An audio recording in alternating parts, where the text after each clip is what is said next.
Hola, ¿qué tal? ¿Cómo están, jóvenes estudiantes? Bienvenidos a esta sesión, a esta clase de Hacienda Pública.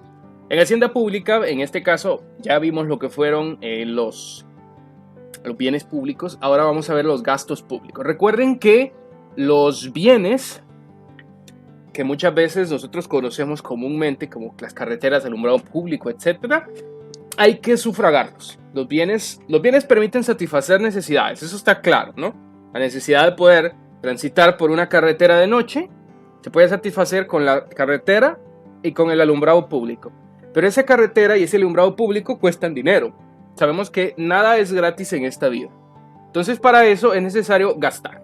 Y ahí es donde entra en juego esto que vamos a ver que se llama el gasto público. Como siempre, estamos haciendo esta pequeña clase utilizando los recursos que tenemos a nuestro alrededor. Como no, la internet, la Economipedia, Haciendo Fácil Economía, enciclopedia económica, la cual yo recomiendo siempre para cualquier investigación de estos temas, porque aparece el contenido muy resumido, lo más objetivo posible y es muy fácil de entender. Así que vamos a comenzar hablando del gasto público.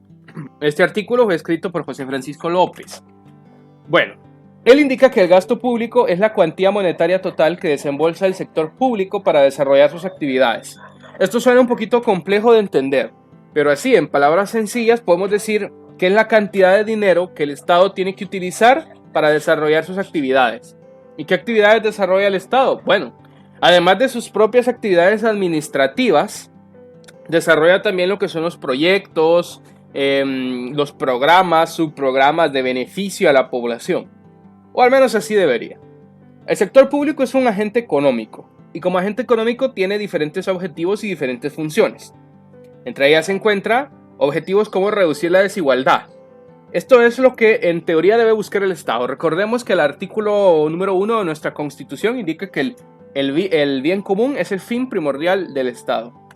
Entonces hay que reducir la desigualdad, que deje la riqueza de estar solo en un lugar para poder estar distribuida de una manera justa, pero que tampoco se convierta en algo de tinte socialista.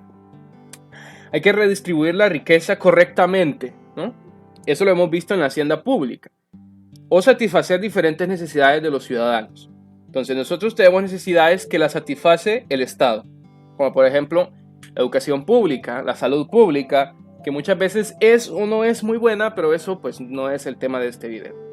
En este sentido, el gasto público es el dinero que gasta el sector público, Estado o gobierno, para llevar a cabo todas sus actividades. Lo contrario del gasto público es el ingreso público, que vamos a ver en la próxima clase.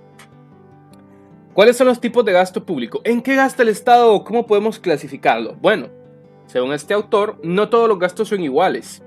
Al igual que ocurre en el sector privado, se pueden clasificar los distintos gastos. Por ejemplo, él indica que tenemos los gastos corrientes. Los gastos corrientes son aquellos en los que se encuentran la cantidad de dinero destinada a las operaciones más básicas del Estado. Ejemplos. Podemos pensar en los salarios de los funcionarios, el sueldo de los policías, el sueldo de los maestros, el sueldo de todo funcionario público, el sueldo de un diputado, el sueldo del presidente.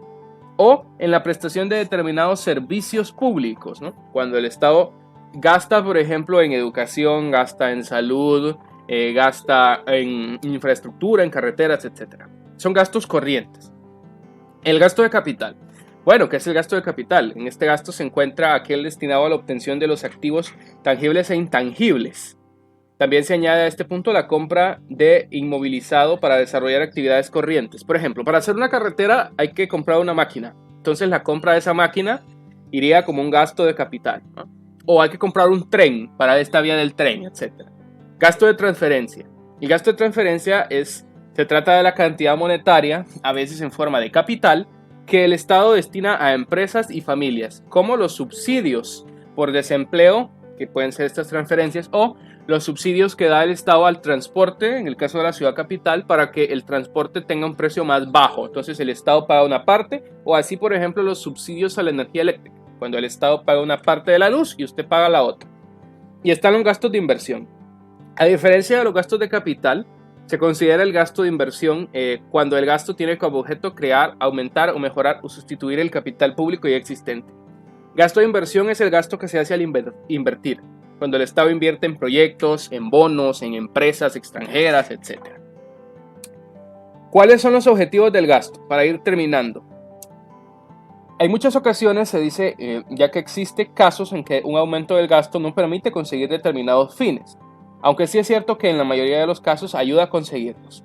El aumento del gasto a veces ayuda, tiene que ser controlado, equitativo, pero los principales objetivos del gasto público son distribuir la riqueza, mejorar el acceso a la salud, asegurar la justicia, el empleo, fomentar el crecimiento económico, salvaguardar el medio ambiente, permitir el acceso a la educación, cubrir lo que son las fuerzas armadas o la defensa y en general pues garantizar una vida digna a los ciudadanos.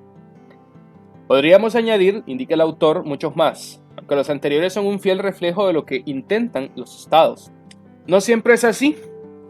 La inversión en educación o en sanidad depende del país. Guatemala no invierte pero ni el 8% de su Producto Interno Bruto en educación. Hay diferencias, claro que hay diferencias. Entonces, algunos países hacen las cosas de un modo, otros de otro, y además, empezando porque cada país tiene su propia ley y tiene su propia gente, ¿no? Bueno, este artículo es de José Francisco López del 20 de febrero de 2019. Puede encontrar usted en Economipedia en la descripción de este video. Muchas gracias.